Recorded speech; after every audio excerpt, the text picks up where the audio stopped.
Hey, this is Charles Caldwell in the course Java 1, and this is the video for week 2's Fundamentals Part 2. So what we're going to do is basically what we did last week, which is have my checklist right next to the demo of the app, and we'll mark off each checklist as we demo it in the app, and then we'll jump over to code and see what we did there.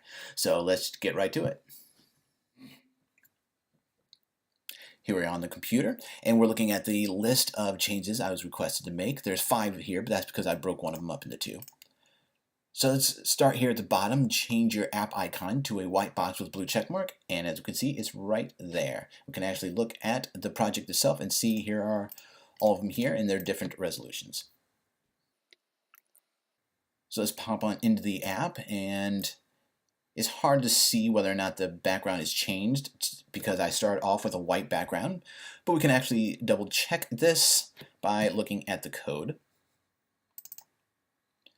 And we'll see up here at the top, I have the background color to this main background, and let's pop into there and see what I did. I made a different resource file for the colors, and it is indeed FA.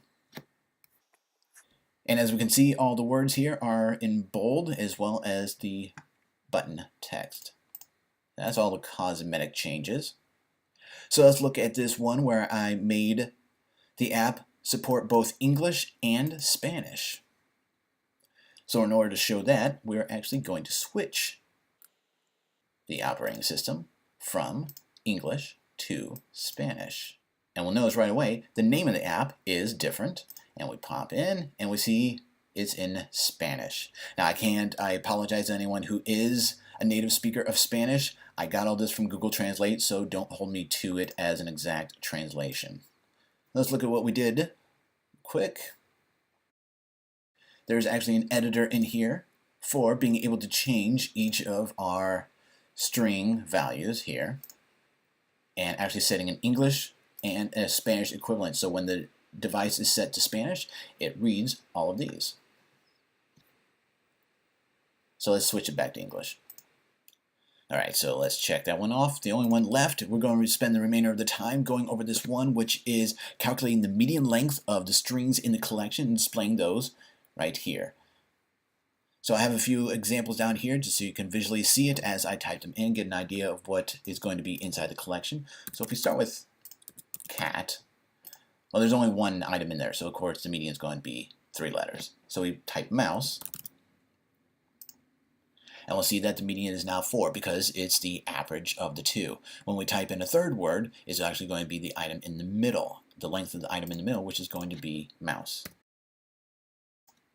So as we can see, it's 5 letters. So we type in another one, like say dog, and we see here the median is 4, which is the average of these 2. 3, 5, average is 4. So let's jump over the code and see what we're doing there to accomplish this. A quick explanation here is, in order to clean up the code, I changed out my collection of words from a hash set to something called a word set, which is actually an object I created, which extends ArrayList, which means I get all the functionality of ArrayList in my own custom object. But that's not where the median is happening. The magic of the median is I have this separate array list sitting inside this one, which captures the word lengths of everything. So every time you add a word, it actually captures not only the word itself, but also the length of the word in a separate array list. Down here in the get median length of entries, then we figure out if it's even. If it's even, then we take the size, divide it by 2, and then that gives us one of the index of one of the words, and then we subtract 1. That gives us the index of the other word, and then we just find the average of those 2. If there is an odd number, so if it's not even, it must be odd, right? So the algorithm for that is to take the size, subtract 1, so let's say there's 5 items in the word set, subtract 1, that'll be 4, divide by 2, that gives us whatever's at the index of 2. And I've tested this up to about 6 and 8, and it seems to continue to work. So I imagine if it works all the way up to 8, it's going to work all the way up to 8 million. Anyway, I hope you enjoyed that, and I look forward to seeing what we have coming up on Friday. Thank you for watching.